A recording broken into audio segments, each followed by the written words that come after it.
Hello to all you Patriots out there in podcast land, and welcome to episode 187 of Canadian Patriot Podcast, the number one live podcast in Canada. We're recording on June 17th, 2019. Hi, I'm Gavin, and I'm shocked that there was a shooting at the Toronto Raptors victory parade today. Not really. Also, apparently we're supposed to give Mark Willer a shout out. It's his birthday tomorrow. So I totally put that in What Are We Drinking? Oh, let's see. That's what happens when I don't read ahead. But he'll get 2 shout outs. Fair enough. Rita Hayworth? Yeah. My name is Ian. I'm a hobby farmer out of Vancouver Island and CCFR field officer. In order to get some of Trudeau's media money, they needed a diversity hire, so hence the need for a token Westerner. All right, I'm Marty, hunter and sports shooter in rural southern Ontario. Hi, I'm Benny. I live in Toronto. Sorry. Tim's put things out of order. That makes me Andrew. I'm a recovering libertarian. I'm your host, a competitive shooter, and a firearms instructor at Ragnarok Tactical. I'm a libertarian. I'm a liberal husband and father of 3. I'm a sports shooter who happens to be the proud descendant of immigrants. I'm also the assistant nighttime manager of Tim's Good T-shirts. They're quite good. We'd love to hear your feedback about the show. Please visit CanadianPatriotPodcast.com/feedback or email us at feedback@CanadianPatriotPodcast.com. A version of the show is available on Stitcher and iTunes, links below. All right, and as always, Andrew measures his self-worth by people clicking on random icons on a California-based website. You can do your part. Head over to Facebook.com/Canadian Patriot Podcast and keep him happy. That's entirely untrue. I measure my self-worth the same way as the government. I got my CRA information back today, and I'm measuring success exactly. The downside is I owe the government a lot of money, so clearly my tax shelter is very successful. Well, there you go. Well, we need your help to support Andrew's tax shelter and the show. Visit patreon.com/CPP and become a Patreon. You get better quality version of the show for just $1 per episode. The more you pledge, the better rewards are. And show you're not a communist, buy a CPP t-shirt for just $19.99 plus shipping and theft. Visit CanadianPatriot.com, our homepage, and follow the link on the right. I haven't done my taxes yet. Has anyone else not done their taxes yet? I don't mean to alarm you, but you are. Which year? That's a great question. Wait a minute. We're supposed to do taxes? You do them every year? I know they were just going to waste mine on rainbow crosswalks or something like that. So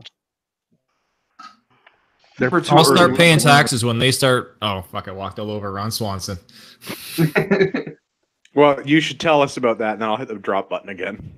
I say I'll start paying taxes when they start spending responsibly. First of all, income tax is illegal. Yep. I got a louder drop in case Marty started talking again. All right, let's do What Are We Drinking? Every week, What Are We Drinking is brought to us by Arrowhead Coffee. Arrowhead Coffee is owned and operated by Canadian Armed Forces veterans. They love our country, the true north, strong and free, their family and friends. Join Arrowhead Coffee on their hunt for the perfect brew to raise morale and bring that feeling of home to you, no matter where you are.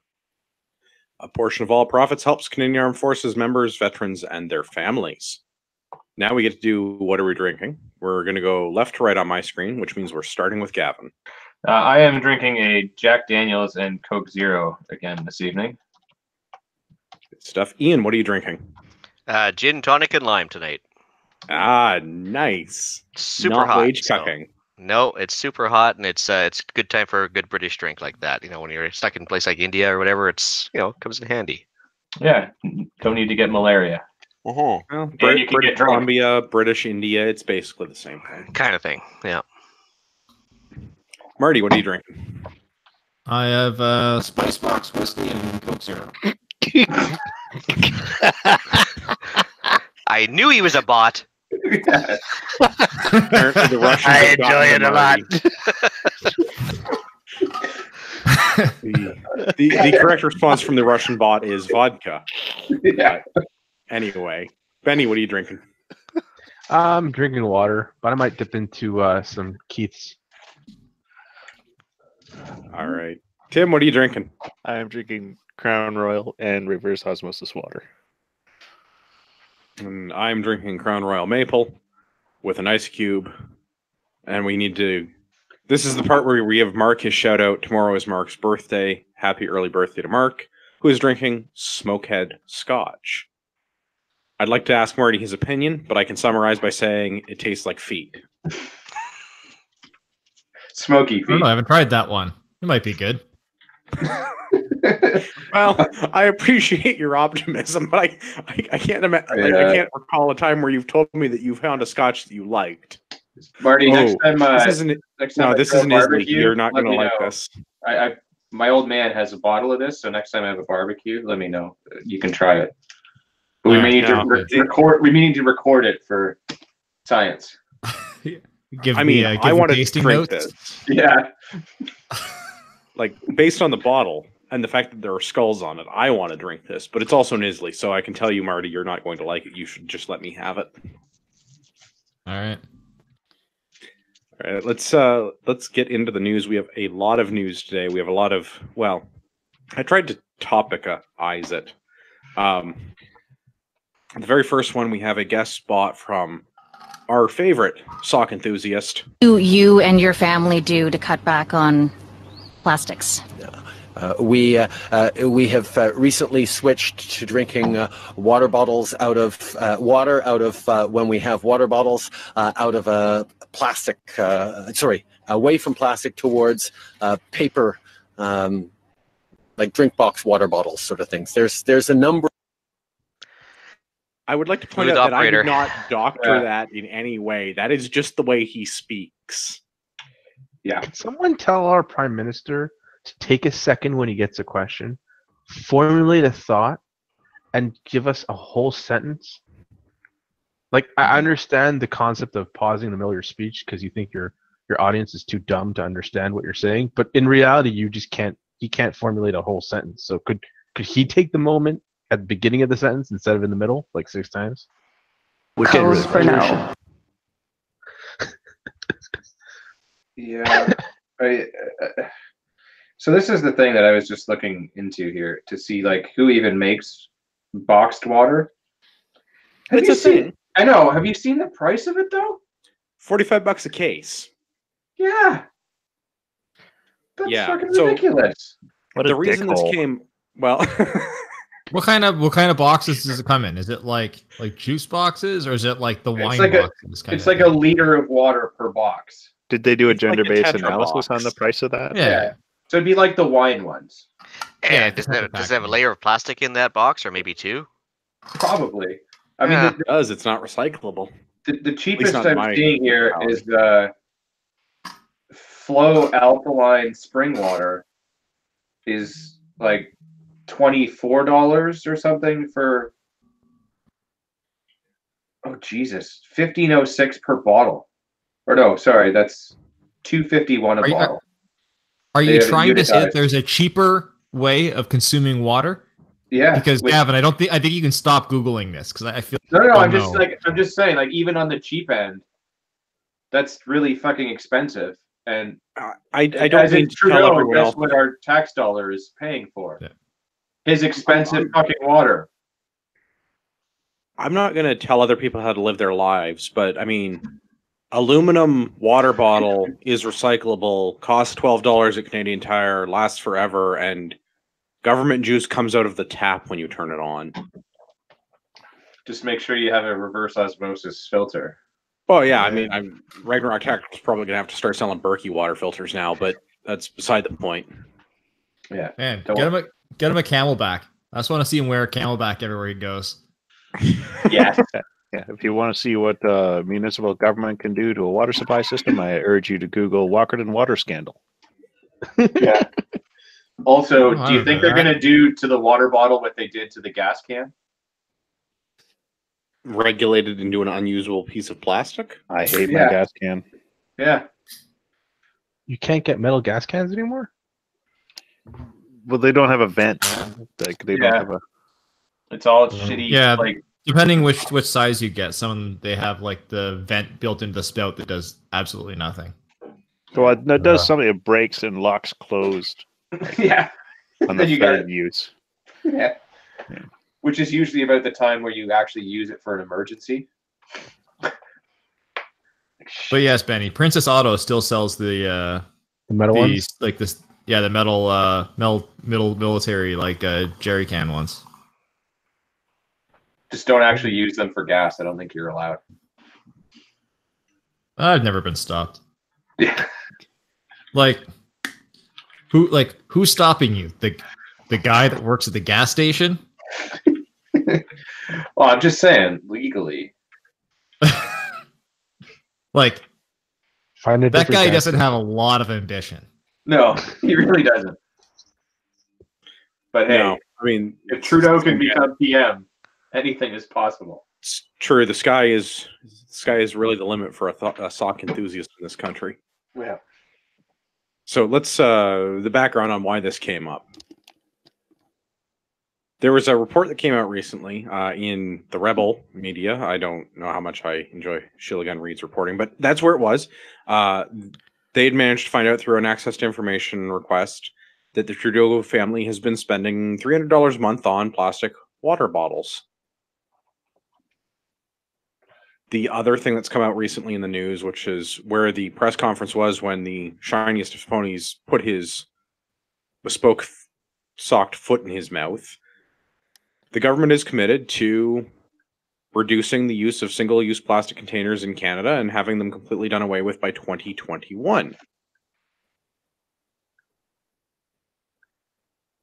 Does that include Narcan? Just asking. Well, I don't really understand how they're planning on doing this, and this is sort of the third story in the deck. We have the Toronto Star. Ottawa gives plastic giant $35 million grant despite commitment to reduce use of single-use plastics.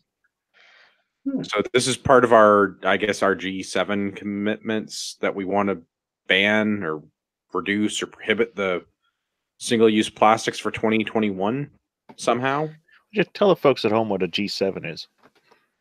It's a small jet and or a committee where the top 7 countries by gross domestic product get together and decide how to run the world. It's almost like a cabal. Oh, neat. So it's interesting If where they you draw the line on protect single-use plastics, though. Yeah. Because, I mean, I wonder if his gender-balanced cabinets figured out that might include feminine products. Birth Yeah. control. Yeah. Could I create do- strife.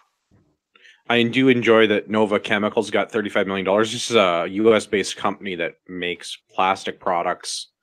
I don't care about the rest of the Star's crappy reporting about how polyethylene is bad and ethylene is the primary component in polyethylene, because I guess people that read the Star didn't pass grade 9 chemistry. Are you saying there could be an increase in bear attacks, Marty? Indirectly.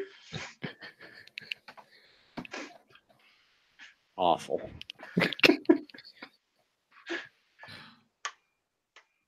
So,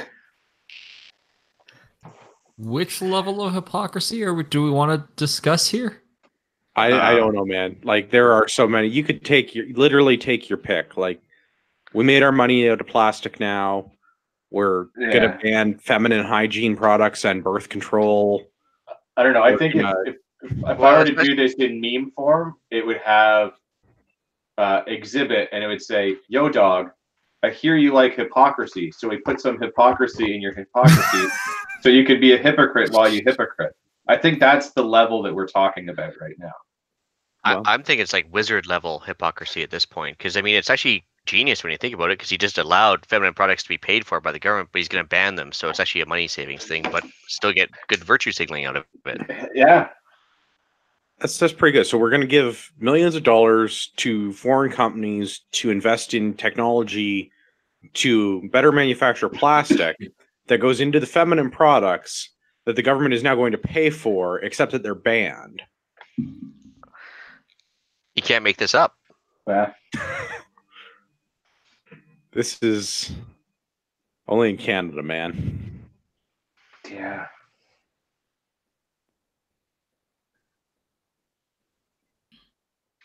Seriously, $300 of bottled water in a single month. Well, now it's going to be like $800 in boxed water.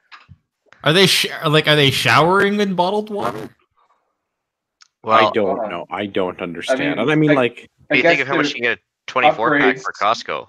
Upgrades need to be done. $4. You know, Have they at been the listening to too much Canadian Prepper podcast? Yeah. Well, I don't know if they're keeping it stored in their basement. I'm just saying I think they're actually using it. So if they're going to get rid of single-use plastics, does that mean they're going to have to change their gas can design again? Oh man, Yeah. if they seriously looked at banning single-use plastics, you just literally look around you at all of the things that are made out of some sort of Yeah. plastic product, whether it's Well, ethylene or polyethylene, or I don't understand why the Star gets into the like really terrible like polyethylene is a component of ethylene. Well, yes, that's literally you get that from the name, but okay. Yeah. Why are we banning these again? Because it's bad for the environment. Because other countries don't know how to recycle, and we're being punished because other people don't know how to look after their shit. Yeah, right. As I said on Like, Facebook, it's like 90% of the world's the plastic in the world's oceans comes from like two countries, India and two China. countries. So now my straw gets soggy in 5 minutes. Yeah. Yeah, I forget what the statistic is, but like, yeah, Filled for that 90% too, of 90%. But that's going to have to come in something other than a plastic pill bottle because that's single use. Thanks, Obama. Not quite close enough. I don't know. Trudeau is the white Obama. Yeah. I can't believe I'm about to say this, but I think I have to defend Obama. No, you don't. I've been watching too much Last Man Standing. Old TV show. That is a great show. So we're going to ban single-use plastic bottles, and we're going to start by paper water box things.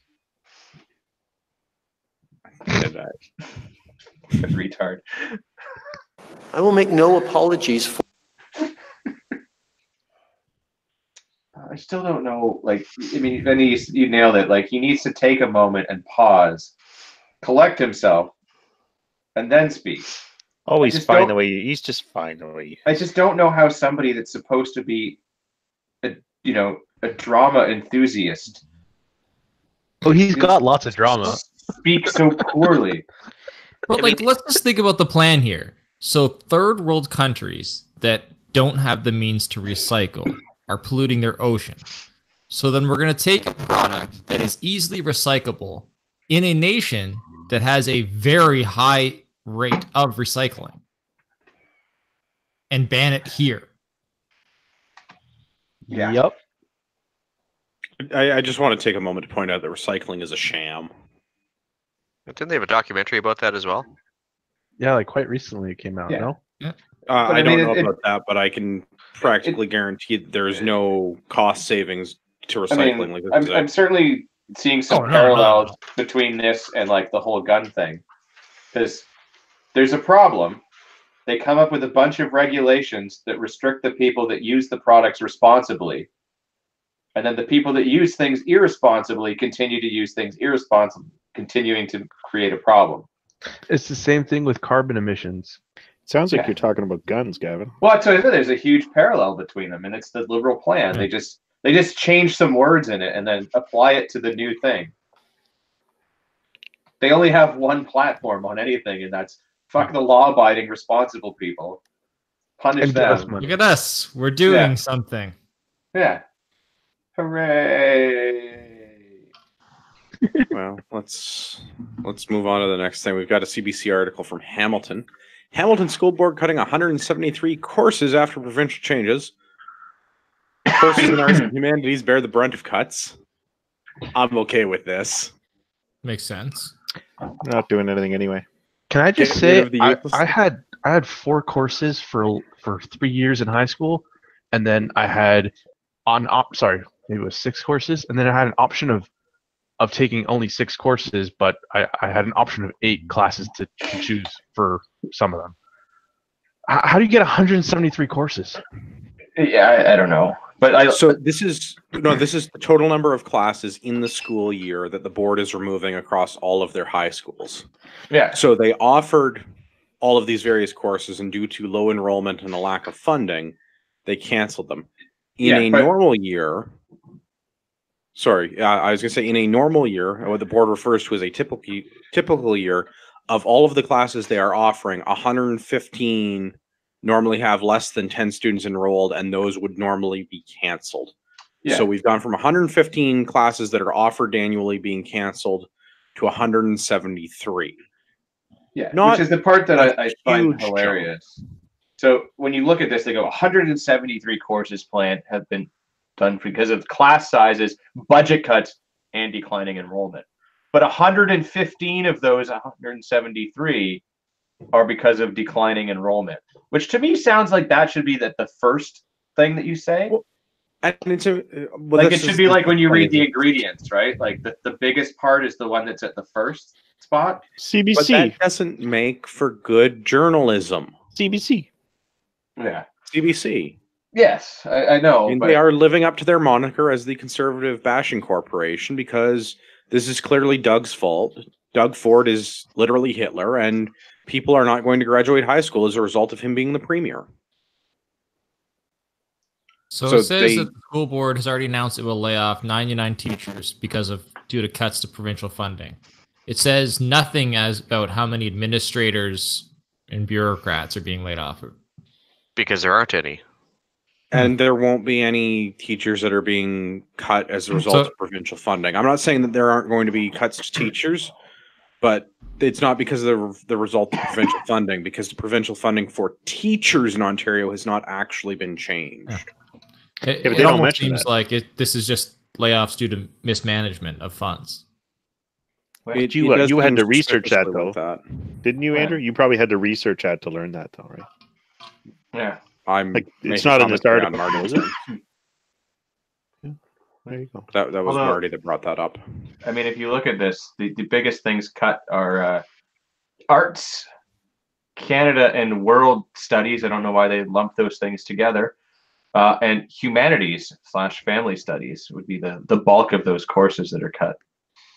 Yeah, and I mean, I'm okay with, like, as somebody who transferred high schools to take a specific course in my senior year, yeah, it's a thing, because it used to be offered at the school I went to, and I had to change to a school where we could get enough people together so we could actually have a class.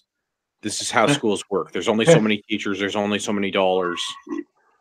You have to prioritize that to where it's going to, like, sorry guys, this is literally how socialism works. You have to give the money to the people that it benefits the most. So the 3 students that wanted to take the one native studies course that got canceled, sorry, Kimosabi. Yeah. I do want to look at the other thing with the stats in this. So of the students that were enrolled, there were 1,453 high school students that won't be taking the courses they originally chose. They'll be taking other courses. It's not like they're not going to school, so the CBC needs to fucking take about 10% off there, bud. But there's also almost 50,000 students in the Wentworth Hamilton District School Board. I would have to go find their website again, but it's 49,000 and some change. So 1,400 out of 14,000 is 0.2% like, so call it 0.3% for easy math. 0.3% of the total number of students in the school board are being impacted by this reduction in classes. Remembering that in a normal year, 66% of these classes would have been canceled anyway. Yeah. Like, this is a story about nothing. Yep. Nothing. Yeah, and how do we know that they didn't just, like, all of a sudden decide to offer extra classes this year that are not all that popular, and they would have been canceled even if there were no cuts to anything, you know? Like, you can't say that that's not true. I wonder if a bunch of students are dropping those classes so they can take, this is in Hamilton, right? To take those, what was it, life lesson class? Where they learn how to do I imagine that would be under humanities and family studies. Oh, maybe. But yeah, well, whatever. It sounds like it's not really a thing, but it's a thing because the media says it's a thing.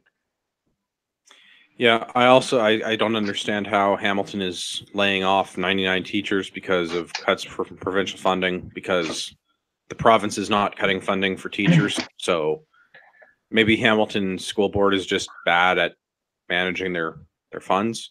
Or which maybe would kind of they explain- did buy everyone iPhones and they just didn't get caught, and now they have to pay that money out of their own pockets. Well, there's definitely no more iPhones next year because they just took $500,000 out of their contingency funds to preserve 34 classes that I infer would otherwise have been canceled, thereby saving the jobs of 5.6 teachers, 5.66 teachers who are no longer declared redundant. So, Feel bad for that 0.66 of a teacher. Yeah. do you guys not have one? It was just a little bit more diminutive than the others. Yeah. This is I don't even know what to do. Like, schools are not firing teachers because the province cut their funding. That's not how it works. We're just not hiring more teachers to replace the one that leave. That's not the same thing as layoffs. Hamilton doing layoffs has nothing to do with their canceling 30% more classes than they would cancel in a normal year. It only impacts 0.3% of their student body. CBC is bad at reporting, and Hamilton Wentworth School Board is bad at managing their funds. Yeah.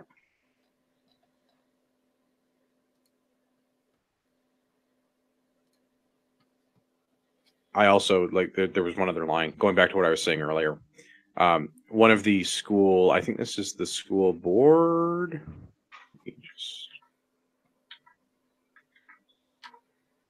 Yeah, it was the school board chair. Okay, sorry, I wasn't sure if it was the school board chair or not. So the school board chair was extremely concerned, and the cuts might mean students would need to travel across the city for a course or do the class online. The horror of having to travel to go to school or do a class online. Tim, in your day, did you have to walk uphill both ways to school? Actually, yes, I did. Yeah, see, so having to go across the city is not that bad. It's not uphill both ways. Entitled millennials.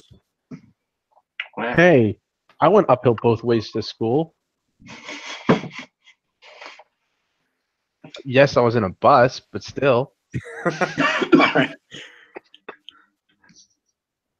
Let's do another one. CTV News. CSIS destroyed secret file on Pierre Trudeau, stunning historians.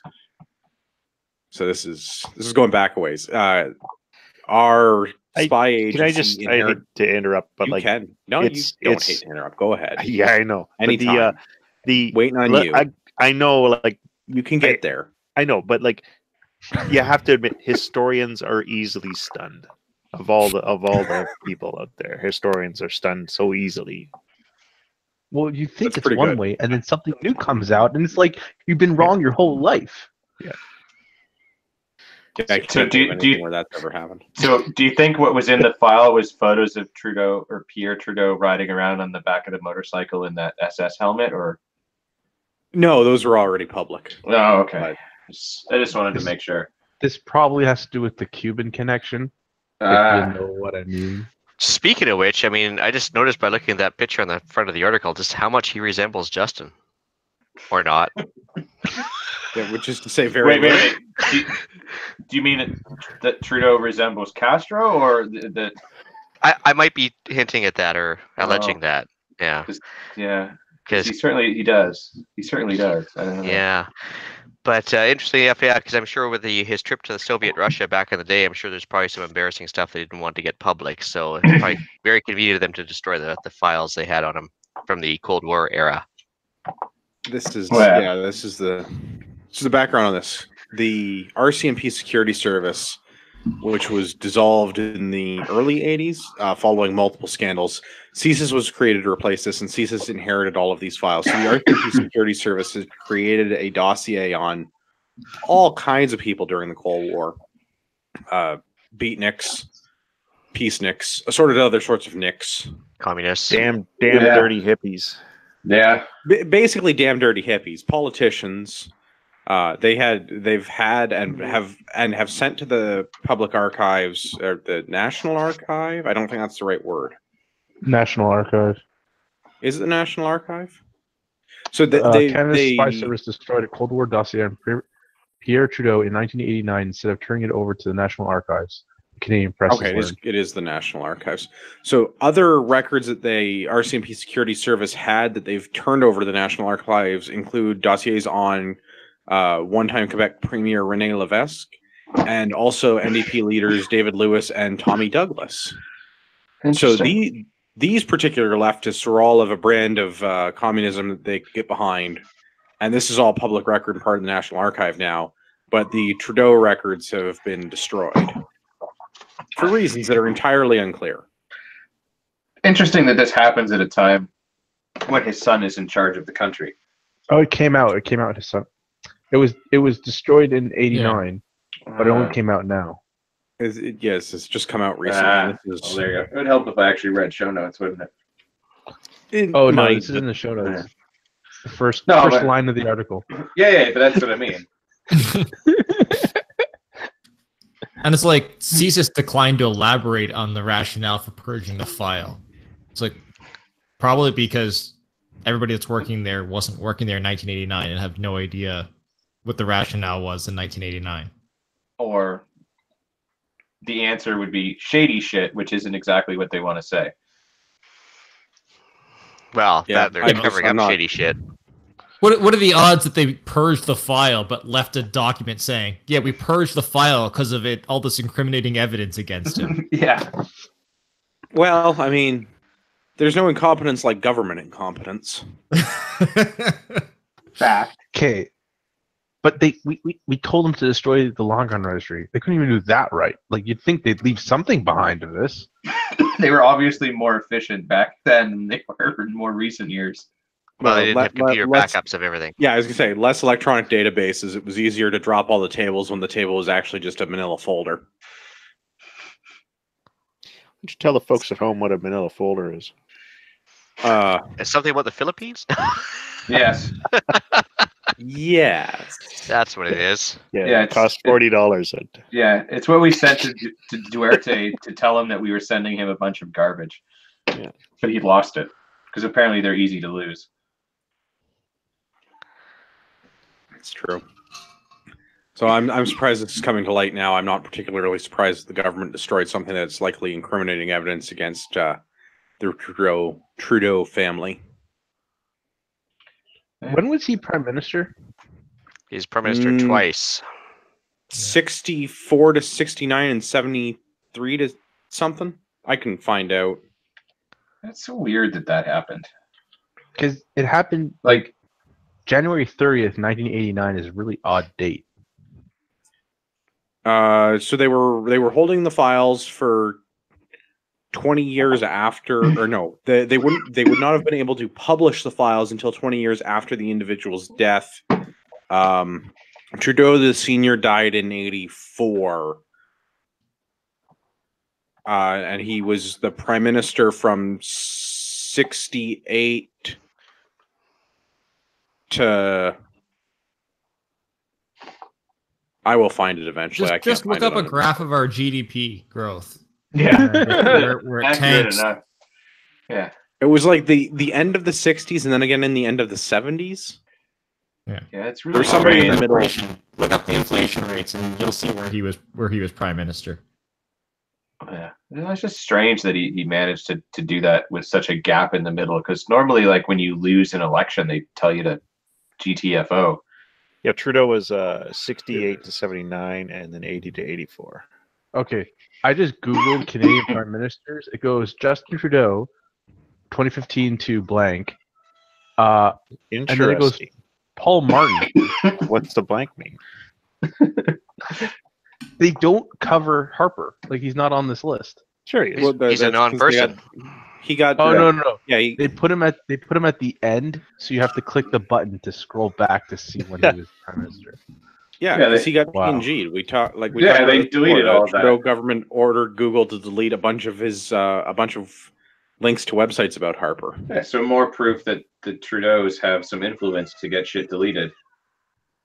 Remember when there was going to be all these like statues of all the prime ministers, and then they realized that Harper was going to be one of them? And yeah, they're like, ooh. That's funny. That was a university, right? That was like Brock University, maybe? Yeah. Waterloo. I think it was Waterloo or Western. Yeah. Waterloo? Or not. Laurier. Laurier or Waterloo was one of those. One of the locals there. Oh, yeah. Okay. Anyway, Then there was a petition going around that Joe about. Clark was the PM in the middle. Yeah. Let's. Yeah. Yes, Pierre Trudeau. Let's go on. We've got another one. This was feedback on the Facebook CBC article from Saskatoon. Yeah. Saskatoon senior amassed $20,000 in doomsday prep food before her death. Yeah, I think this is where the two CPPs kind of cross right here. Yeah, I'd say those are rookie numbers, but hey. No, she did pretty well for herself. I'll give her that. But turns out there's a sale on prepper food if you're interested in Saskatoon right now. Yeah. Yeah, I'd be. Yeah, like this. It actually looks pretty good. It's well organized. It's all. Yeah, she was selling it off at 15 cents on the buck right now. So I mean, if there's somebody local there, now's a good time to go on Kijiji and take a look. What an idiot! She's just a nice old lady, though. She'd sit on her porch, and the kids would go by, and she'd say, "You need a Faraday cage for that iPod." Well, yeah, no, it seems definitely well organized and decent stuff. Yeah. So, funny they didn't mention the stash of guns or anything she must have had too, but maybe those disappeared in the after her death or something. Yeah. She went boating right before her death. Maybe. She never. She saw the writing on the wall. Yeah, she may not actually buy any dead. shelving. Yeah. That might just be. Yeah, that is.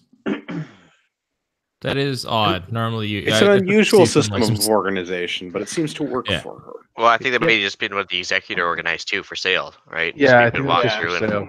Yeah, if you want to ruin the joke, yeah. I'm just saying. I mean, you know, I have no sense of humor about this stuff. You know that. Not about prepping. That's serious business. Tim. Yeah, serious business. Fun now. Yeah. Where's her water storage? I mean, she should be selling that at Sussex Drive. Maybe that's why they're spending so much money on it. They didn't get in before she died, so they bought it at cost. Ian, do you have a term for me? Something like a 1 weeker or something like that? I mean, what? Do you have a term? Do hardcore preppers have a term for people like me? Like call me a 1 weeker or something? Dead. We're gonna call you dead. First to go. Yeah. 5-day Tim. Hey, at least it's better than like 6 hour. 6 hour Tim. Yeah. Oof. Yeah, you've heard of 3 hour energy? Wait till you've heard of 3 hours without eating. Yeah. Yeah. So that sounds awful. It does sound awful. The departed's friend of 35 years at Neighbor is the person who's executoring the estate, and has the food up for sale for what they estimate at 15 cents on the dollar. For whatever reason, it seems that the departed was willing to donate to anyone and everyone, and somehow the executor of the estate is trying to push that this was a scam that she was perpetrated on, that she was somehow buying this money and then getting a tax refund that she could claim. I don't really understand what I don't know how you con somebody into buying food, but I guess we're gonna have to have a law now to prevent old people from buying food. Yeah, at least she has the food. At least it's not like a CRA scam where they ask for like $12,000 on iTunes cards. Well, so let me read the executor's statement. She was very ill, so I don't know why she would have bought it, but I think she would pay several thousand for each pallet, and then they'd send her a small donation she could use on her income tax. So I believe she thought she was helping people. I mean, like, I guess that's a lot of speculation, but I don't really see how you accidentally buy a pallet of food and then claim a donation on your income tax. That seems like a stretch.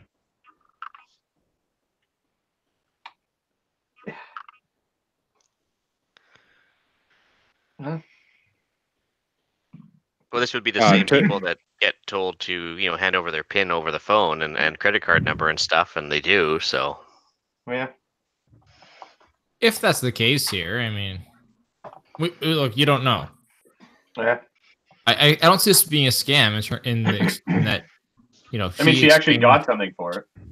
Yeah, she exchanged money for goods and service. It's not the worst scam. I think we just need to ban boomers from buying food. No. You know what it is? It looks like it's Morningside Church. That's like the name of this stuff. They probably just like rebranded it in the name of the church. You buy it from the church, and then since you're buying something from a church, you're giving a donation, and then you get a tax receipt. Ian, get on this. Well, yeah. Hey, good business plan. But well, the Augustin Farms is what you get at like Walmart and stuff down in the States. So she must have intentionally gone out and bought that. But I don't know about this Morningside business.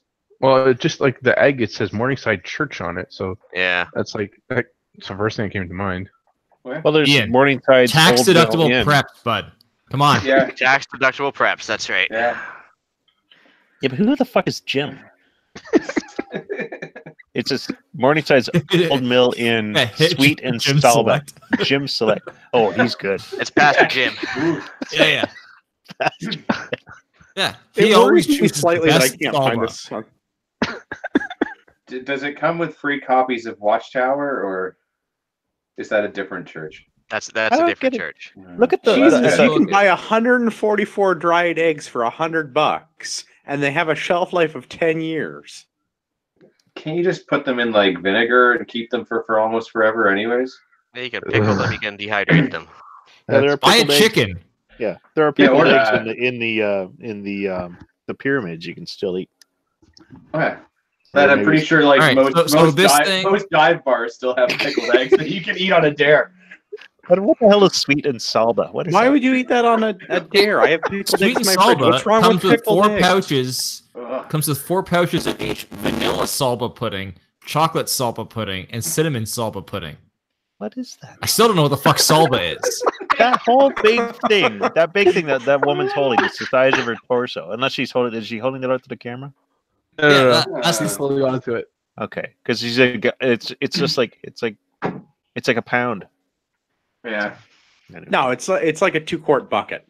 It's not that big. It's 16.1 ounces. 456 grams. I think it's only like a quarter filled. Probably. That's the scam. That was the scam. Anyway, she paid for a full bucket and only got a quarter of a bucket. So salba is a chia seed. Yes, chia seeds. Oh. Is that where like the chia pet comes from? Yep. I don't. Chia. I feel like this Somewhere article in- has left us more questions than answers. Somewhere in Saskatoon, there was somebody that really missed out on somebody in high school in 1957. Like, you could have married this woman and she would have bought shit for the end of the world. Yeah. I don't know. If you want to take a look at that. Is your wife complaining about you buying ammo? Because this woman wouldn't have. Yeah. Yeah. Yeah, if you look at the author of the article, if you Google that guy's name, it looks like his wife left him for his sister. He does remind me a bit of Dexter. He doesn't look happy. Does he have an alone tattoo on his belly? Yeah. Ouch. Oh, poor Guy Quenenville. He is. Yeah, the Poor top Guy. button done up on that shirt. That's a dead giveaway. He's Yeah. got people in his freezer. Oh. I guarantee it. You know, okay. I clicked on his guys- Twitter link. He we doesn't all- actually have a Twitter link. Are you You all serious? know that shirt is short sleeved. Oh yeah, 100% absolutely. that gaudy plaid shirt is yeah. short sleeved. And sometimes But he wears I, it with a tie. And I guarantee just tried to follow Guy on Twitter, and his Twitter account actually just doesn't exist. That's awkward. Please follow me. I tried. He's like, well, I've been following other people. Yeah. Yeah, this guy looks like someone who's been following some people. Maybe he's just mad he missed out on all those preps. Let's talking about more about missing out. This was Gavin's neck of the woods. Do you want to talk about marijuana? Yeah, let's talk about the reefer. So apparently Devil's the city of Toronto has apparently put giant cement bricks in front of non-licensed cannabis dispensaries. So if they were I would operating, say these are like large but regular size bricks. Yeah, like not Basically, giant. wow. So I basically accidentally they clicked that I am not of age, and now I can't read this article. so they basically put like they, if there was a non-licensed pot stop, they bricked in the doors. Basically, awesome. like front door, side door, back door, doesn't matter. They're just like, fuck it, no, brick it in, and they Okay, so piled up concrete barriers in front of the doorways. The tax mafia does not like competition. Yeah. This is the Georgia Strait. That's the source for this. Yeah. And the art, the writer Piper Courtenay. It's just like Toronto is literally blocking its haters. Yeah. I'll have to take your word for it, because now that I've clicked I'm not of age, I can't open this article ever again. But yeah, I mean, you think a writer though would know it's not literally, it's figuratively. Literally means like in the book, like they figuratively. Yeah. So I mean, basically they've got like 2x2 concrete Toronto. It's the way around. They've put in front of the door. So my whole theory about building a wall around Toronto to solve the problem, Toronto took that and literally built a wall around their problem, and it went away. Yeah. Toronto is dealing with unlicensed cannabis dispensaries by just building a wall. See, come on, we just need to put a wall around Toronto and then flood it. It'll be great. The question is, who paid for it? In this case, I'm willing to fund it. There you go.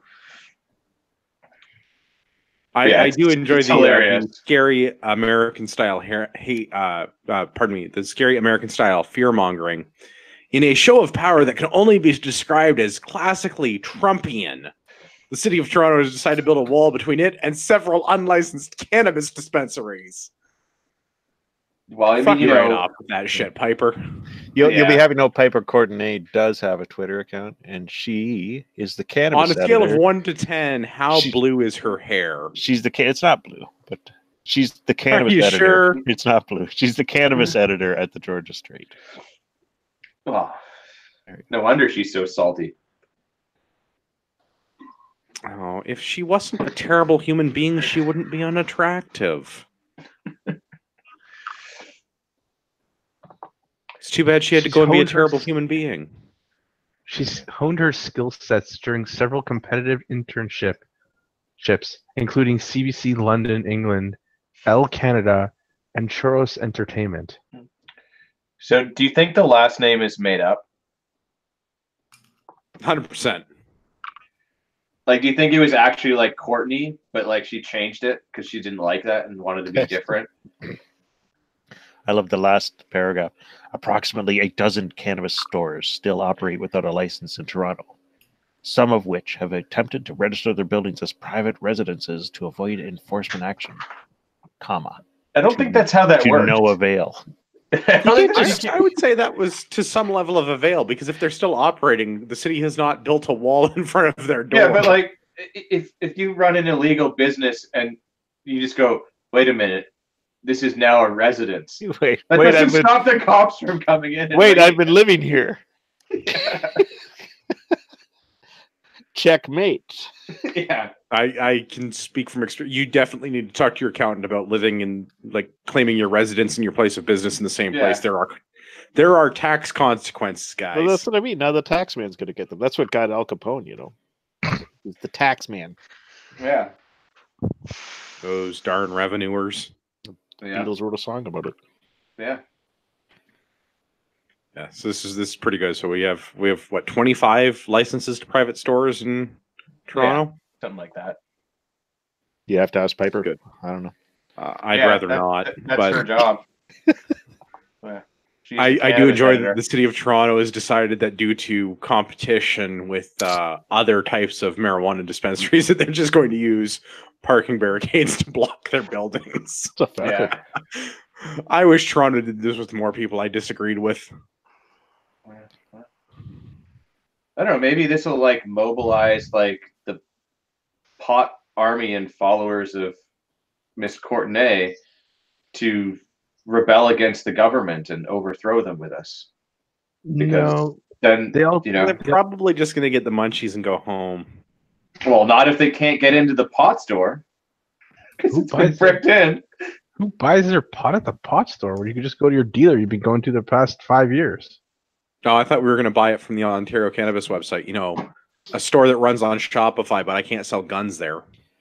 Yeah, that's dumb. Yeah. Does Canada Post deliver that shit? Canada Post does deliver both medical and recreational marijuana. And guns, yeah. Allegedly. But not ammunition. Yeah. No, ammunition's dangerous. Why would you want that?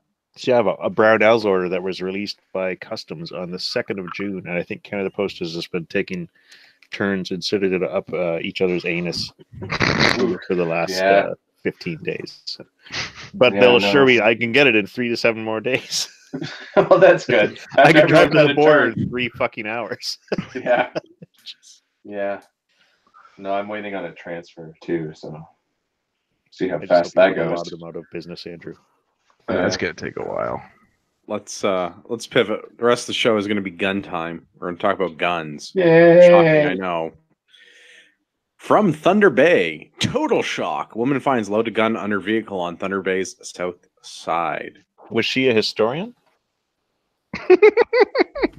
She was shocked. Must be. Was it just under the vehicle, or was it stuck? Like it just. I think someone it just laid the dropped gun it or something. It is somewhat unclear to me, although it seems that she has some sort of home manufactured / 3D printed / zip gun thing. I'm not. That looks not like sure. a modern Swedish. Isn't it? What's it called? A Swedish K? Swedish K? It is not a Swedish K, but it does look like, so. Okay, so it's some kind of a 9mm sub gun, is what this is, and it's a tube with a pistol grip. Isn't it? It does not look like a Tech 9. It might be a Tech 9, but it doesn't look like a commercially produced Tech 9. I don't know. There's some sort of like roll mark on it though, or something. Like if you look at there's like stamp number and stuff like that in it still. I'm trying to blow up this image, but it won't let me. To see if I can figure it out. I can, but the quality is terrible.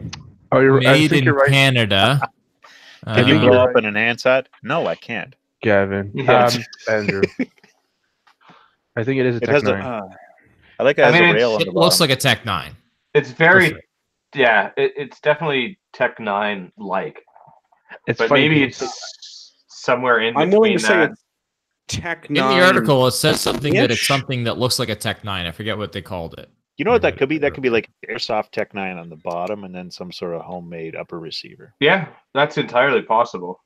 Go buy pipes, friends, listeners. So I don't know. It does. I mean, it kind of looks like a Tech 9, except the bolt and the cooling fins and the front sight are all totally not what Tech 9s look like. But I mean, I guess it's kind of like a Tech 9. The lower looks like a Tech 9. I think it's better than a Tech 9. Not so much.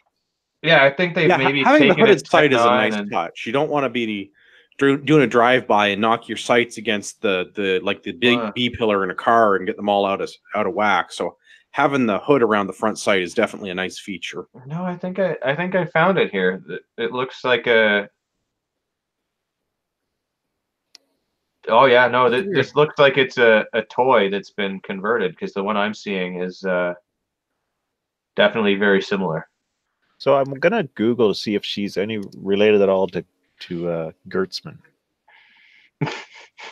So let's talk about the nonsense aside from just the strange looking firearm. So Thunder Bay woman mistook this for a toy, called the police, and then she nearly passed out. Oof. Yeah, because she's very, very concerned. It was like a bazooka. The police told her that this was a 9mm semi-automatic. It was real. It was loaded, and there was a round in the chamber with the safety off. And she's very grateful that she found it instead of the neighborhood children. I have bad news, lady. The neighborhood children are likely who left it there. Although they're probably not from your neighborhood. They're probably from Toronto. Yeah. Hey, not my snitches get stitches. Yeah. You'll see them soon. I don't need any rumors getting out there. So yeah, I read this article a while back, and they actually referenced what this gun was. And they said it was something that looked like a Tech 9, but I forget. But now the article's been updated; it doesn't have the model anymore. Yeah, I mean it's very Tech 9 like, but the only thing I've seen that looks similar to this, like it's got the same lower, it was a toy of some kind. Yeah. So I think it may have been. I don't want to be completely autistic about this, but this is not a commercially produced Tech 9. The angle of the mag well is completely different. Tech 9 should be flush on the bottom, not cut on 35 degrees, whatever that angle is. The bolted on Picatinny rail on the bottom is not a factory feature. The bolt knob is not a factory feature. The hooded sights is not a factory feature. And the cooling, whatever, the radiator piece around the barrel there is a different shape. Tech 9s are usually round, where these are oblong. So, not saying it's not a Tech 9, just saying it's not a Tech 9 from the Tech 9 factory. What's interesting, though, is that it does look like they went with an M-LOK style rail that would fit in those gaps as opposed to key mod. Well, they're not savages. Well, yeah. That's because everybody knows that key mod is how you catch the AIDS. Yeah. So, I mean, clearly, even if this was a home manufactured gun, they have some taste. That's right. Yeah, I mean, for a homemade gun, it's not a bad looking gun, but I would like to drive my car, back my car out of a parking spot and find a semi-automatic 9mm sub gun. Or any other kind, really. Yeah. I'm not picky. You've been visited by the machine pistol fairy. Yeah, I mean, preferably an unregistered one. The Thunder Bay police are, of course, very upset about this. They can't tell exactly where it came from. Right now, it's just a found weapon. We have not been able to trace it back to, and I don't know if that's going to happen or not. So, despite the fact that this would be a restricted or prohibited firearm in our country, depending on what it ends up being, the police can't figure out where it came from or how it got there, even though it would have to have been registered when it was manufactured or imported, when it was sold to someone, and when it was being transported. And despite all of those safeguards in our existing legal framework, somehow this was found under some lady's car. Gun laws, everybody. And this is why you should always use a sling. Yeah. Yeah, see, screw that front rail. You should have gone a sling, sling swivel. Should have got a sling. Yeah. Now, naturally, the person that found it, they went through a whole... in addition to nearly passing out over the following days, they went through many emotions. Every emotion, in fact. Huh. They sound unhinged. Oh, they are completely off their rocker. Let me get this is the very last paragraph in the article. Quote, "Don't think it's a toy like I did or a replica, because it may not be, and somebody may be seriously injured," McInnes said. "I'm sick. I actually went through 3 full days of every emotion I could possibly feel, from total shock to extreme anger to resignation to, okay, let's be proactive and where do we go from here?" And naturally, her solution... She didn't mention regret for turning it in. She didn't mention pride that she found it. Yeah, or joy in the craftsmanship. Yeah, joy in the craftsmanship. That's where did not she bad. go from here? Really, this is... She handed it into the cops already. What's she gonna do? Start a collection? She could have died. Yeah. No, she's demanding that the city now add video surveillance to her street, because they are on a number of neighboring streets, but they are not on her street. Yep. And now she wants increased police presence and closed circuit television monitoring, because that will stop criminals. She's just like the no less than 4 gun laws that were broken. What's that, Benny? What I want is that in our school system we teach proper gun handling.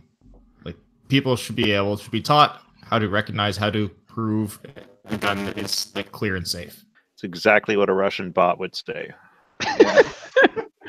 Well, I mean, it's not. Look at the issue here. The issue here is that this woman randomly grabbed this gun and waved it around like she thought it was a toy, had no respect for it as a firearm. Waved it around, felt every emotion. Well, let's defer to the experts on that, because there's a quote in the article from the Thunder Bay Police. "Call us immediately if it's in a situation where it could harm somebody. If you need to move it at that point, don't touch the trigger. Yeah. These things have at times been modified so the trigger pull on them is less than the manufacturers made it to be. They can go off. Obviously, somebody can get injured or killed." Yeah. So you pull the trigger, it can go off? Weird. Yeah, damnedest thing. It's almost like it was designed to do that. Yeah. Which, I'm with Marty on this. This is a lack of education. I thought I only used 4 pounds of pressure, but then it went off. Just don't touch the fucking trigger. Or axe and prove. You gotta check the muzzle for. I seem to remember them covering this when I was in school. Maybe they don't do this anymore. Maybe the millennials don't have it as a TikTok video, so they can't remember it. But like, if you found stuff that you weren't supposed to be fucking around with, they would be like, "Hey, get an adult." Although apparently you can be like a middle-aged woman in Thunder Bay and still need to find an adult, right? Because they were like, "Hey, if you find needles, like, this is like her whole reaction here just screams of ignorance." Well, what do you want from people that were raised by and dependent on the nanny state? I wonder if her kid has a belly tattoo. Probably. You mean her cat? So that says pardon me, collection of cats. Several cats. They all 300 cats. They all have matching alone tattoos on their belly. What is in the water? It is Thunder Bay. Well, that I was struck by thunder once. The paper plant in Thunder Bay probably has a lot to do with it. It fucking reeks up there, man. If she wants, she can probably use promo code Shapiro and just get some Ring doorbells or something or put up in her neighborhood. Yeah. Don't need the government to do that. Yeah.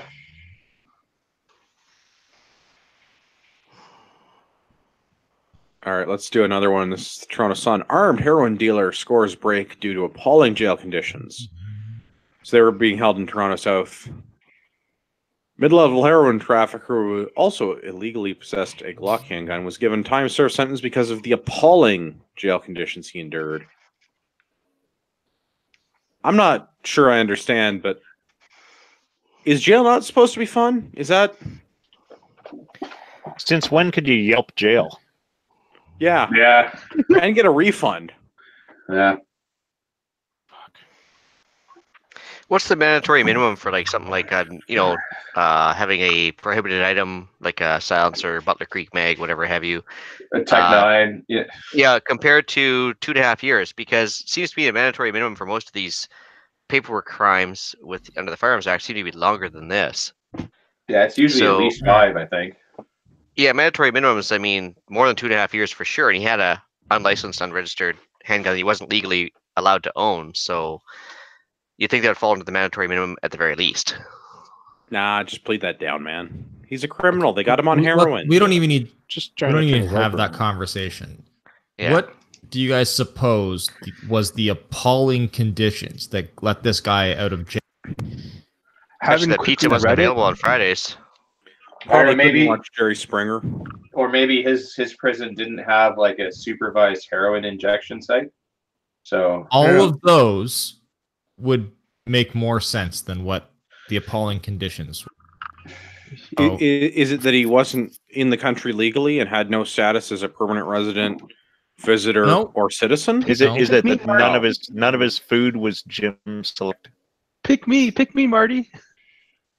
You got the Benny, top bunk. take a shot at it. What do you think? No Salva. Top bunk. Oh, he was assigned the top bunk. Have they never watched a prison movie? Who gets assigned to you just get pushed into one of them. Right? Isn't that how it but works? I'm pretty sure everybody wants the top bunk. I'm pretty sure you want to be the top if you have a choice. Yeah. So this guy has seizures. But he was given his medication this whole time he was there, but he was assigned the top bunk, and he should never, this is the quote, should never be assigned the top bunk due to the danger he could have a seizure and roll off the bunk. Oh, no, he Not did that have this several ever seizures. happened. I'm He did not have sure I several seizures in understand. jail. Did he bring this to their seizes attention? to stop moving. Like, if my engine seizes, it stops moving. How does he have a seizure and also roll off the top bunk? No, because when you start seizing, all your muscles contract. But they don't I know, contract I'm being at the same facetious. time. Oh, okay. Illegal search and seizure. Ooh. Oh, that's a great byline. I hope Maybe this guy he uses it shouldn't when they have, deport him back to his country of origin. Cause and effect. If you need medication because you have seizures, maybe you shouldn't go to jail. Stop being What? a criminal. Or used heroin.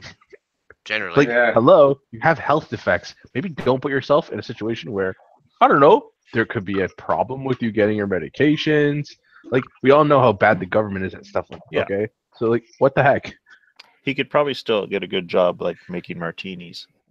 I'm curious, like, did he even bother bringing it, like... Or milkshakes. Yeah, like, did he... When His they milkshake assigned brings him... all the boys to the Wrong That yard. has a different meaning in prison. Well, So his life was put in danger because he had to be on the top bunk, but yeah. he sold heroin, $22,000 worth of heroin and had guns and all that kind of stuff. No, So yeah, luckily that wasn't he was putting found anybody in else possession of $22,000 worth of heroin. We don't know how much he sold. But if you look at and the illegal insurance, guns and firearms and that. Yeah, But luckily but- that wasn't putting anybody Yeah. else in danger. Yeah, No, probably Mexican it's actually- carried like a fucking loaded handgun that's been made in some guy's garage. So yeah, it's got one of those like 1.5-pound triggers. but you Lucky can tell he like, didn't You shoot his probably dick off. argue about what gun he allegedly might have been having. Yeah, was he in Thunder It's Bay probably a with Tech the homemade Tech 9? Yeah. probably. Yeah. No, it clearly says Glock. Clearly But says being Glock. being a heroin dealer though, it's pretty safe. You can tell because the insurance is so cheap. Yeah. It's almost non-existent. Yeah, low prices. Other non-existent things. Let's go to the Make sure you Ottawa buy your Citizen. heroin press at Princess Auto.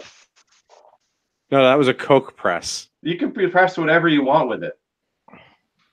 Well, just careful pressing whatever you want. Ottawa Citizen. Ottawa councillor says he'll ask for support in joining calls for handgun ban.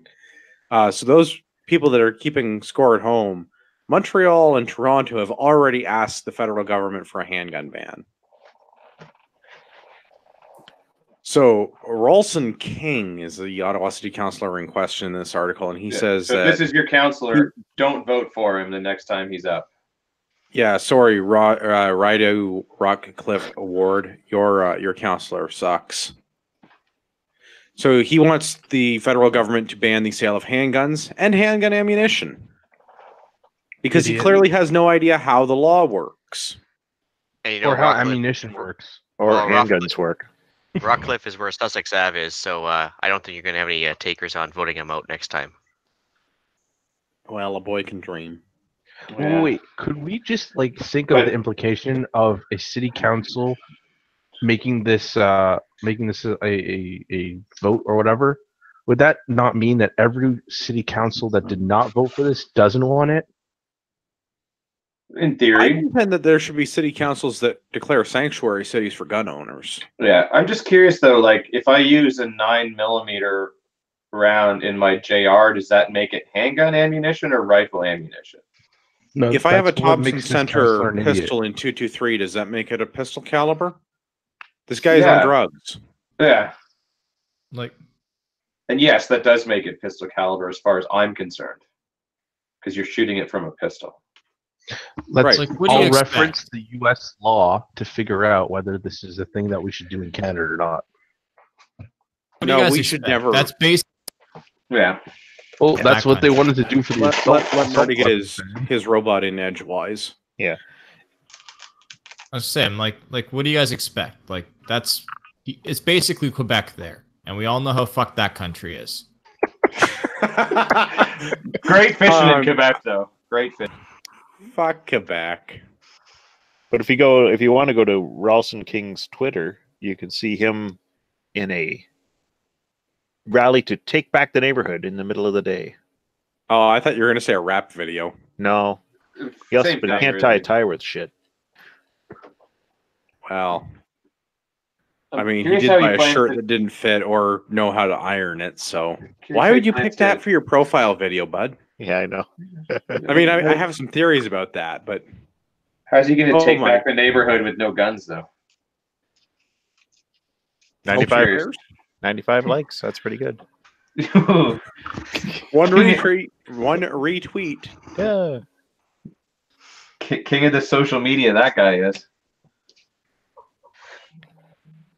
What is? I don't even Sorry, I got distracted by this guy's Twitter feed. I don't Yeah. even. What?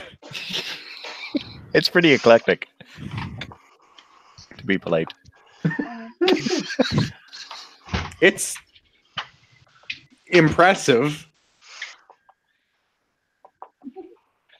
Sorry, I got to get off Twitter because it's super distracted. I just keep scrolling because like every time I get a new page, I'm like, oh, it's even worse than the last one.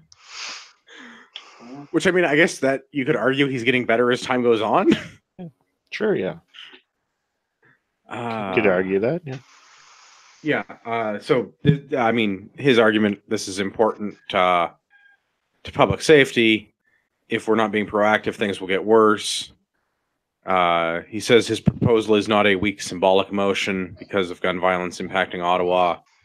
And I hate to tell you that banning the sale of handguns and ammunition is a cheap, weak symbolic motion because you can't buy guns to use in crimes at gun stores. You can't be a criminal and go buy a gun or ammunition in a gun store. Like, you can't take your guns to use in the commission of a crime because of the authorization to transport, whether it's a piece of paper or condition of your license. But you guys don't have a condition that you're allowed to commit crimes on your licenses? No. Weird. I totally do. I really need to wrote it in add an myself. Archer palette. Yeah. I really need to add an Archer palette for this because I need the drop of idiots doing idiot things. Because they're idiots. Yeah, I knew it was a weak symbolic motion. Yeah. I knew it was a weak symbolic motion as soon as you said that it wasn't a weak symbolic motion. Yeah. Just thought you needed some fresh air, even if that air is filled with the foul stench of European socialism. Yeah, sorry, Ottawa City Council. You're both wrong and stupid. Yeah. All right, let's do the last one and probably the big one. Liberals want to prohibit more assault weapons rather than ban handguns. This is on the Globe and Mail. I don't know why Tim started laughing in the middle of my read. I'm sorry. It was at the very last of that last article. Rideau Vanier councillor Matthew Fleury, who represents the ward where the shooting happened Friday, said he would support a call for handgun ban. And then he added, "Who carries a gun?" Trudeau's bodyguards. We were talking about sling use earlier. Like, yeah. Well, we've had this conversation before. If they want to not have people have guns in this country, yeah, I feel that the government should be the people to set the example. Absolutely. If you're gonna ask that question, like, yeah, I mean, like, Trudeau has started drinking out of question? paper water bottle drinking things. Plastic water bottle. Why doesn't the councillor ask that question seriously and say, like, who carries a gun? Well, I'll tell you who carries a gun. Criminals carry a goddamn gun. Yeah. Like, solve that problem. Okay. Yeah. I'm upset. Also men who are real men carry a gun. Yeah. Or people who are willing to take the law into their own hands because the cops aren't willing to. Yeah. I wouldn't even say that it's not. Yeah, it's more of an unable to thing. I want all of the tools that are appropriate to me to be able to defend myself or my loved ones, because I can't carry a cop around because they're busy protecting the prime minister for reasons that remain unclear.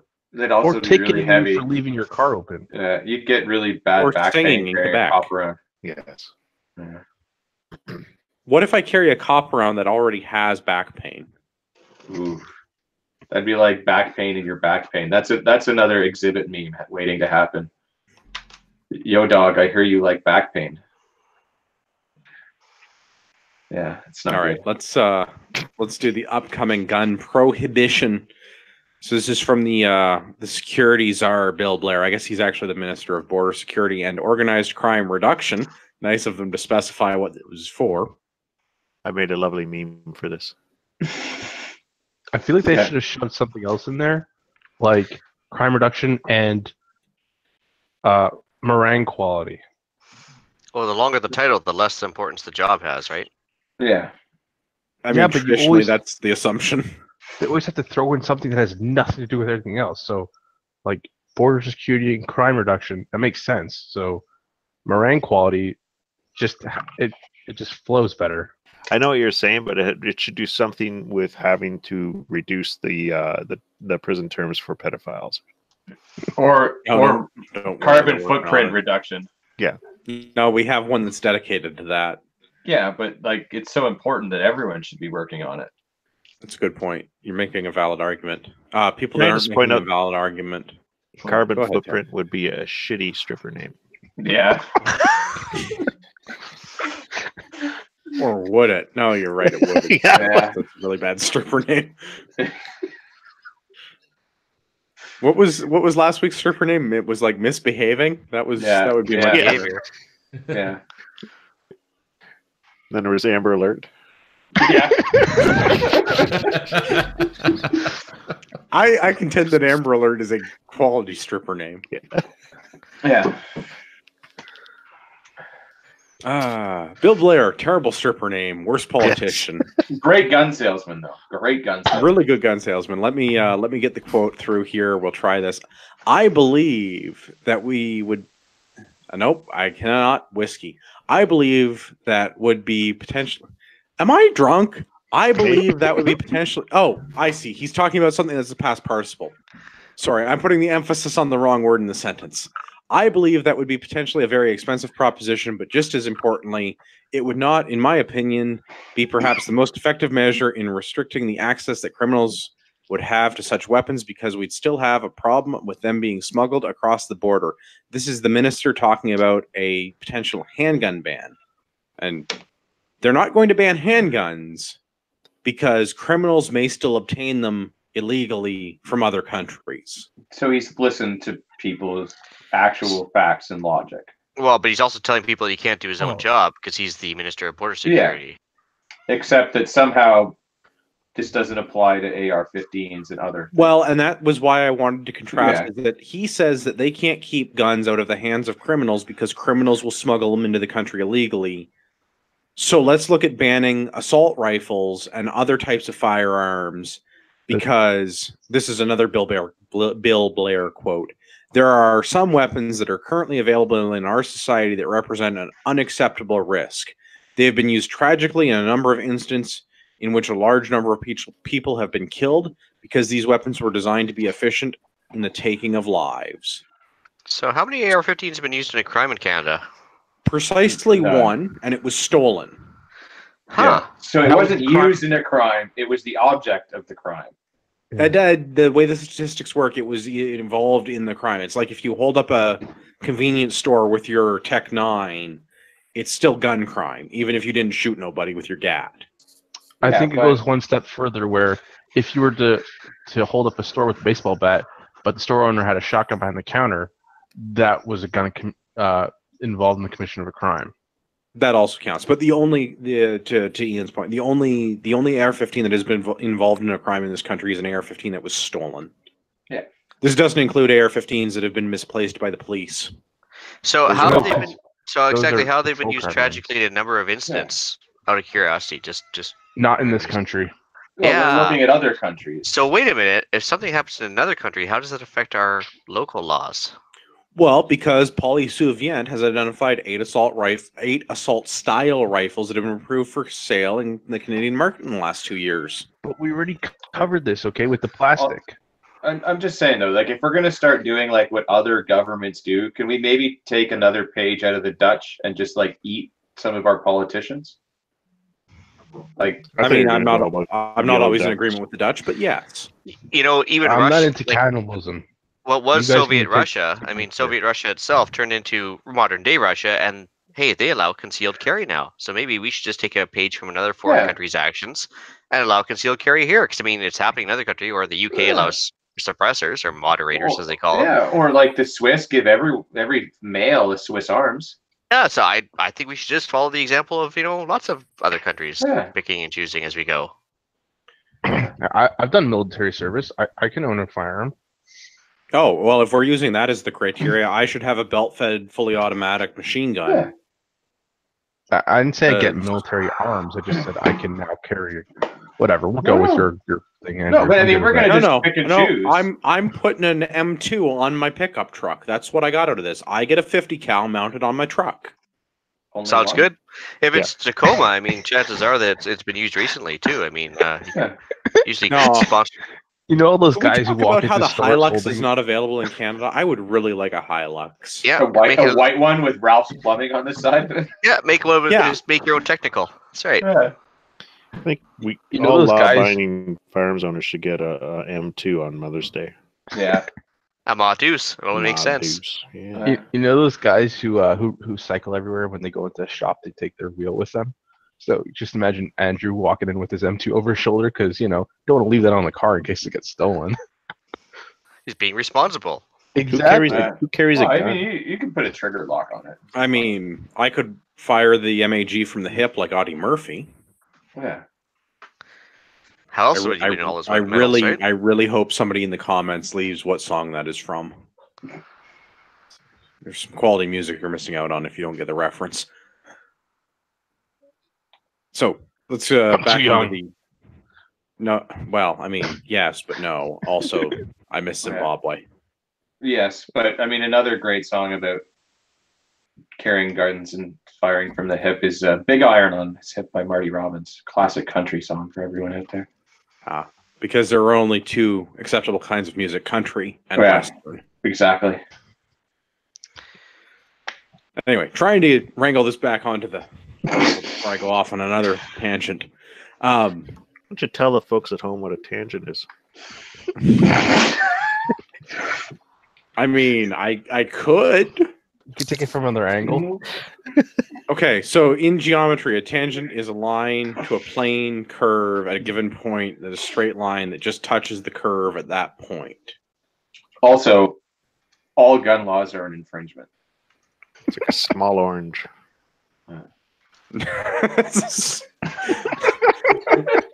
All right, I guess that also counts, but I'm glad that my No, that's a education came in tangerine. useful. Oh Tangerine, not a tangent. It's a bank Tangerine. Yeah. Yes. All right, so let's the other quote that I wanted from our buddy Bill.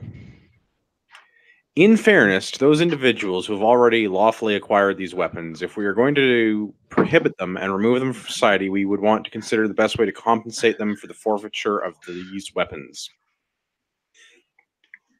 So what I'm gathering from the minister's statements, and we can talk about all of the whys and what fors in a moment, but what I'm gathering is that they have decided that a handgun ban right now, and possibly prohibition of other arms, is not the way to go.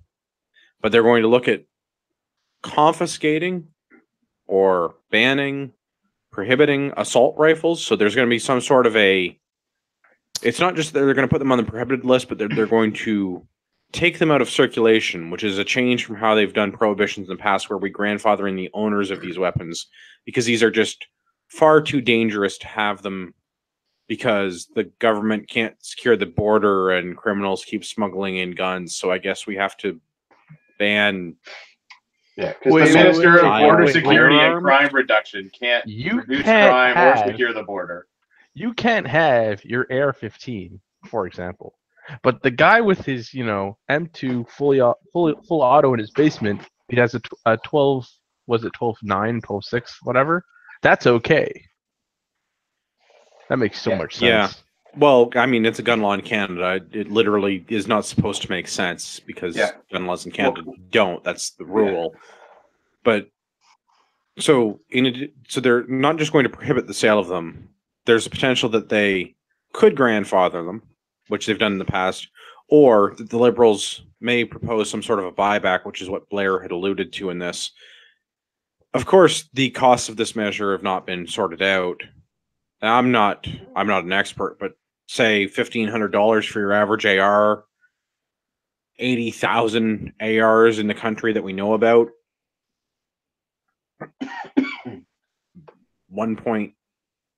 Is that 1.2 billion? Have I got the right number of zeros?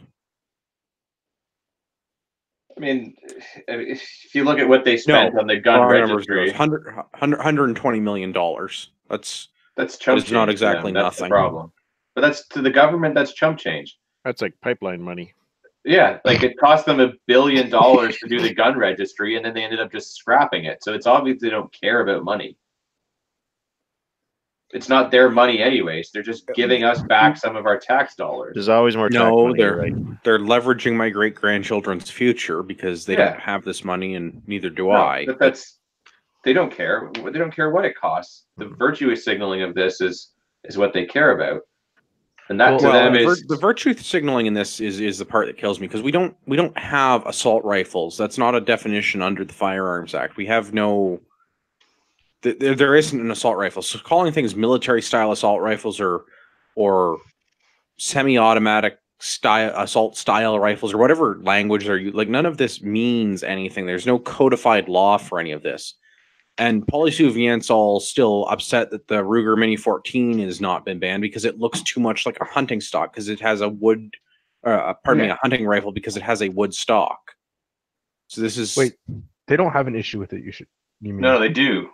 Polysuivant has an issue with it because that was the rifle that was actually used in the Polytechnic shooting, and you could still go hunting with it and, in theory, drive around with it in your trunk. But then why have they never? They always bring up other guns. They never bring up that one. They do. They frequently all the time. They frequently go after that one because to them that is their form of virtue signaling to say that this was the gun that was used in this tragic incident. It is dangerous, and this gun must be removed. Doesn't matter that there are other guns that are the same gun, just different, that shoot the same caliber bullet, that have the same capacity for magazine and everything else. It's just that this one is bad. I've always heard people say, "Well, why?" But they still haven't gone after it. So I've never heard them say that. But that's interesting. It's a government thing that when you're generally referencing, but they haven't gone after that. But Polysuivant has gone after that. But the government has decided that ARs are bad, but the Mini 14 is not, or any other semi-automatic 223, 5.56 caliber rifle that is magazine fed is fine. It's just that the AR is bad. So the SLR, fine. The ATRS rifle, fine. Your Mini 14, fine. You can go hunting with all of those, no problem. Not really, because Polysuivant is mad about those too, and they're quoted in the Mail article. These assault style firearms are non-restricted and available to anyone with a firearms license. It's shocking. Guns I know, are it's available almost to people with a license. Yeah, it's almost like the system that we have is working the way that it was intended. Yeah. Amazing. There are some other things that they are talking about doing in addition to prohibiting weapons. They're looking at strengthening the rules on safe and secure storage of firearms. I don't know how they... And measures that would allow authorities to suspend firearms acquisition licenses. I don't understand the nomenclature. We don't have FALs. That's not a... We've had FACs and we currently have PALs, but the Globe and Mail, in a overwhelming level of journalism, has firearms acquisition licenses over concerns of their owners could harm themselves or others, and they aim to deter, quote, straw purchases in which guns are legally purchased and then resold to criminals. Which we've already proven really doesn't happen that often. These are all things that don't happen in Canada. It's such an infinitesimally small number that it is not worth dealing with. Yeah, it's the one straw purchased firearm a year that happens is not. Yeah, like that you're not targeting things that make sense. You're not using my government tax dollars efficiently.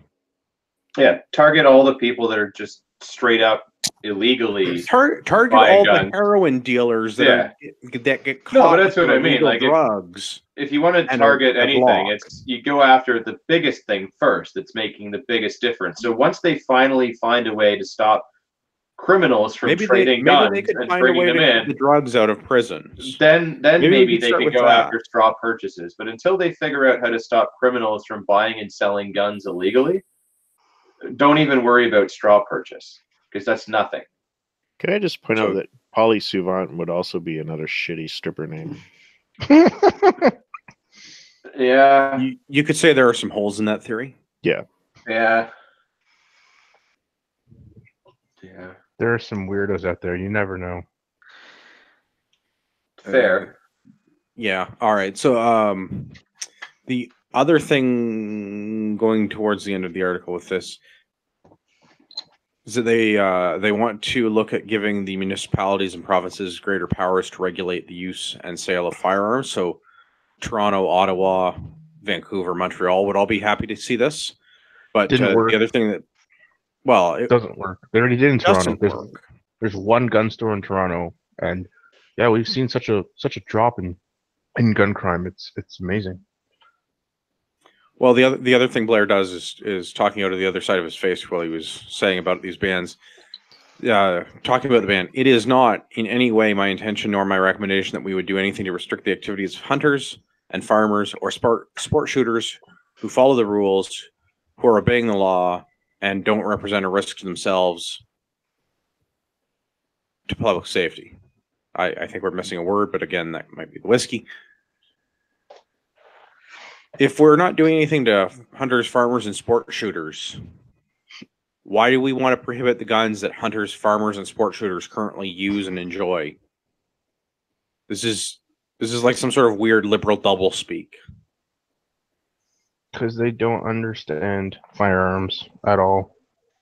No, they don't. But I mean, this guy also was Toronto's top cop, so you can't tell me he doesn't understand firearms. Maybe he doesn't understand the nuances of the firearms law. I feel like you're repeating yourself. He doesn't know, like, just because he was the top cop doesn't mean anything. If anything, that just means he was a higher level bureaucrat and really doesn't know what he's talking about.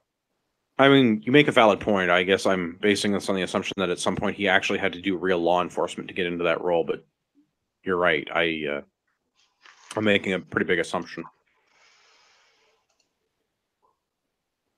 Yeah. No, he's just following his master's bidding, saying what needs to be said, and He's got his marching orders. hopefully he doesn't screw up by the time elections roll around. So he's thinking.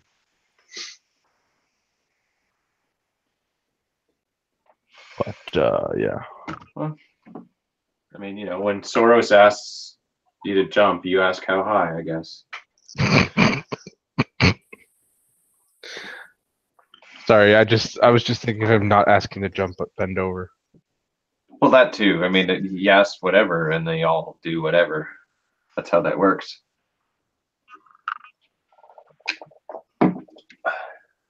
Only Trudeau doesn't get in any of the fun. He just has to sit there and watch. Yeah, well, he's into it, so. Well, yeah. It's so weird, though.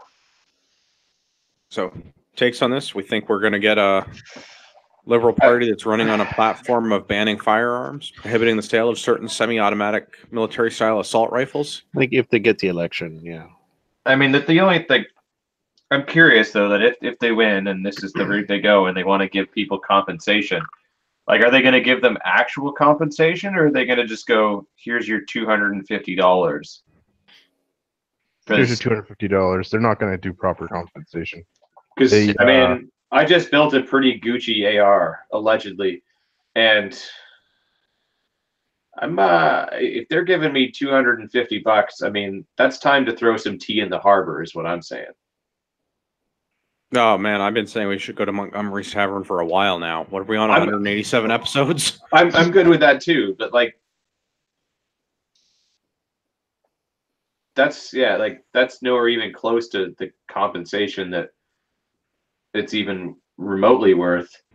And you know, it's bad enough they're stealing it, and then like if they're gonna say that they're giving you money and then they don't even like fucking give you the actual money, that's even worse. I mean, they may as well just flat out steal it then, right? Like, I should like to see how they're going to plan on when they come out with the number. I should like to see how they manage to do that, because I mean, like, yeah, if it's not actual compensation, then we have a problem. But I also feel like there's a way that I could artificially inflate my the value of my firearm as a firearms owner. Yeah. Or worst case, you just give them a stripped receiver. They're only offering, you know, $250 or whatever, and that's the firearm. That's I mean, the one thing I know about. I mean, it's just not a lot I can do without the receiver is my problem. That's why we need a mill. But all I'm saying is if Blair wants it, he can come and get it personally. You know, yeah, I mean, I'm not opposed to that idea. I think he owes that to every law-abiding gun owner to look them in the eye when he takes their property. Are we still entitled to trial by combat in this country? Oof, we should be. He's pretty fat and lazy. Didn't they do away with the law against dueling? Yeah, you could challenge him to duel, but he doesn't have to accept it. I feel like if you went through with it, they'd still charge you with manslaughter. Not if you put it on pay-per-view. Then it's a sport. Hey, good luck getting a license. I'm pretty sure. I'm pretty sure that they will just take money and give you licenses. That's how most licenses work. I'm curious. Well, we'll see what happens with this. Stay tuned for future episodes. Yeah, I imagine that we're not getting the full value of our ARs when they prohibit them and confiscate them. We'll be damned if we're going to give them a complete rifle so they can use it for other purposes, like outfitting their under-equipped military or using it against their citizens, like Venezuela. They can just have the bare bones minimum. Yeah. I personally, I wouldn't mind an AR-15 in what's it, 5.7. What's that weird FN round? Well, who are you, Trevor? 5.7. 5.7. Yeah. Yeah, but you'd have to get one of those ones that has like the top loading mags. Right, exactly. That's like really cool. Not really sure how we got there from prohibiting the AR, but okay. Venezuela. Those are pretty popular down there. It seems. Yeah. The 5.7 AR, and yes, okay. Yeah. I mean, it'd be kind of cool to have one, but I'd rather one in 300 black. The 5.7 uppers. I looked into it once. I think they go for about $3,000 for just the upper. So I would just like to continue to own my property if that's all right with everyone. Yeah, I'm good with that. Yeah, me too. That'd be best. Yeah. Yeah. It seems like the easier option of all of the things. Just let people own the things they already own. Well, I mean, don't have to do anything. We've established that Bill Blair is lazy. What? I would prefer not to do trial by combat, but I mean, that's my first choice if I'm getting a choice. Well, with your AR. I think that's only appropriate. Yeah, that's how it works. When you get challenged to a duel, the challengee gets to determine the weapons used. Is that not the etiquette? Yeah. So I guess if... Yeah, sorry. I was gonna say, I guess if the government is challenging me to a duel, I get to pick. So me and Billy with ARs. Yes. At dawn. Yeah, pistols at dawn. ARs at dawn works at too. Noon. Right. Who's getting up at dawn? Pistols at noon. I feel like he's kind of old, and you probably want to get him at the end of the day rather than the beginning. Well, if you get him like at 3 o'clock in the afternoon, that's about dinner time for all the blue hairs. So maybe he's getting kind of tired and cranky because he hasn't had like his pork chops with applesauce. Or you could do it at dusk because most of them are afraid of the dark. Yeah, and then like that's kind of when like if they don't have like dementia yet, but they're getting there, it kind of starts to kick in when things are a little bit dark and hazy and they don't really know where they are. Yeah, that's when to sell them prepper food. Yeah, that's right. Yeah, or buying it. Yeah. All right, I think that wraps up the news. Let's sufficiently mocked it for the week. Yeah. Let's talk about the charity shoot first. Who's going to the charity shoot? I'll be there. I'll be there. About the charity shoot. Angela will be there. It's Saturday, July 6th, so coming up a couple weeks away. Drumheller District Shooting Association Range. Going to be doing some rifle shooting from 25, 50, and 100 yards using the flapjacks. Challenging know your limits drills for pistols. Steel at 2 and 300. Dipstick style courses for added fun, and we're working on adding some knife and axe throwing. I believe there's something else. Yeah, I'll be there teaching some Stop the Bleed classes. So if you go to Ragnarok Tactical on the Facebooks, there's some in the event section. There's some links for the classes I'm teaching. Click on those, and then you can go and you can buy tickets right there. $40 plus service fees gets you in to learn some life-saving stuff that hopefully you'll never need. But if you do, now you know. And as we know from G.I. Joe, knowing is half the battle. The other half is violence. Yes. So the money's going to the Big Country Anti-Violence Association, and it's a committee to educate and advocate for and promote the reduction of violence in our community. Learn more about BCAVA here at the website we put in the show notes. I think there'll be a bunch of other people there too. I mean, if you listen to the pod card, I believe that Trevor will be there. I think Kelly's going to be there. Rainbow Dave will be there, as he's now called. Yeah. Adriel, Hunting Gear Guy's going to be there. Yeah, Adriel will be there. Yeah. But I mean, you and I are the important ones, really. And don't forget the pig roast. Yes, there will be a pig roast. I strongly discourage looking that up on the internet. Yeah. And for everyone that looked up Lemon Party, I'm sorry. Yeah. Well, my daughter's high school is richer for it. I have to tell you that. Yeah. I'm not really sorry, but if you haven't yet, lemonparty.org, just ignore everything I've said previously and find out information on the latest political party that is sweeping the landscape. Yeah. Also want to throw in there, guys, the couple events coming up here in Campbell River, which is about an hour north of me, up Vancouver Island. They asked me to plug this for us. They've got a few spots left open for next week. So on June 22nd, they got a Project Maple Seed 22 shoot for basic marksmanship, and they get a little Maple Seed Marksman Rifleman badge if you pass the course. Also on the June 23rd, they have a Canadian Rimfire Precision Series match at the Campbell River Range, which goes up to 600 meters. They've got a pretty impressive range up there. So there's a couple links to the show notes as well for both the Maple Seed and the Precision Rimfire events. Yeah, and if you do go to those events, make sure you say what's up to Rick. He's been on the show. Also, Ragnarok Tactical is a sponsor of the CRPS matches. Well, there you go. So I'll be also there. In our third year of sponsoring the charity shoot. Yeah, we are. Somebody's cock needs to calm down. Yeah, my big black cock is acting up. How can I say? Yeah.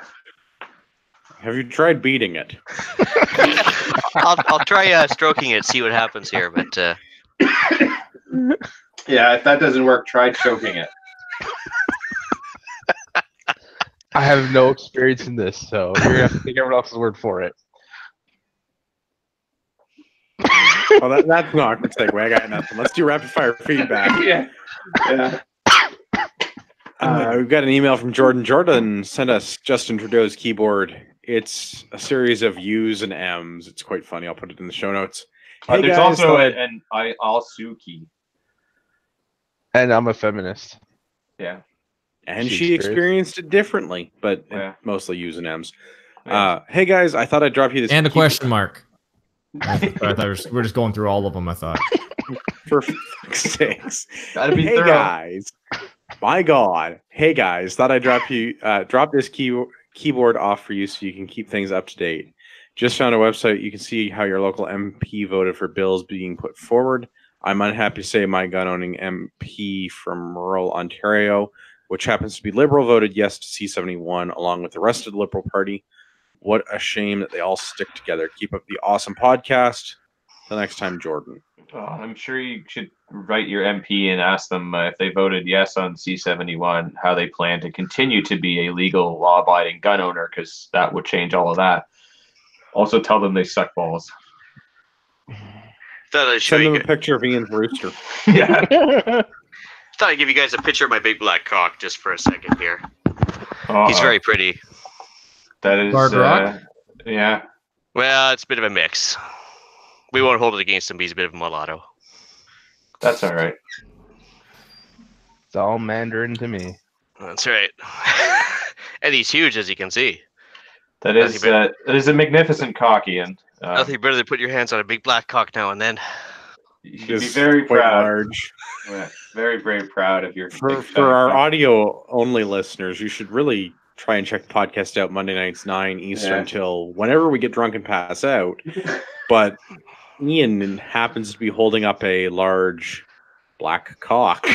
Yeah. And it's YouTube friendly. Like, this is probably the only black cock we can show on YouTube and still not be like removed. Well, unless it's for educational purposes, in which case I think it's okay. Yeah. Yeah. Just definitely put a big smile on Ian's face. Yeah. It's very infrequent that someone can stroke their big black cock on YouTube and not get in trouble. That's right. I feel like we're listening to that podcast with Tyler all over again. Yeah, a little bit. I have to apologize to Rod Giltaca. I did have the privilege of meeting Rod again on the weekend. I've had the chance to speak with Mr. Giltaca on many occasions at various shooting events over the last couple of years. Yeah. He was at the GAT show at Silverdale Gun Club in St. Anne's, Ontario, down near St. Catharines. Obviously, Ragnarok Tackle was there. We had the most well-dressed booth. It was voted on. Yeah. We even had Gavin and I voted. Other celebrities there too. Best multicam. Yeah, it's true. The most multicam of anyone selling things. Yeah, but like, if you guys don't follow the social media, apparently Snow, like that wrote the song Informer back in the day, he was at GAT show and he stopped by the booth to say what's up. He did. I did not know who he was, and I have now been informed. Yeah. Apparently, my wife was very excited to find out about something from the 90s. So it's a thing. Yeah. But I have to apologize to Rod. We did try to get him on the show. The best he could do was send a photo. He was not able to make it. Today is his travel day. He's going back to beautiful British Columbia. So he had to decline our offer to be on the podcast yet again. I think he did say something about getting ready for Thunderdome or something, though, that he's training. I don't know. I wasn't sure what he meant by that. Probably gonna put on his base paisley shirt and take it from there. For all of our listeners out there in podcast land, I'd like to remind you that you are the true north, strong and free.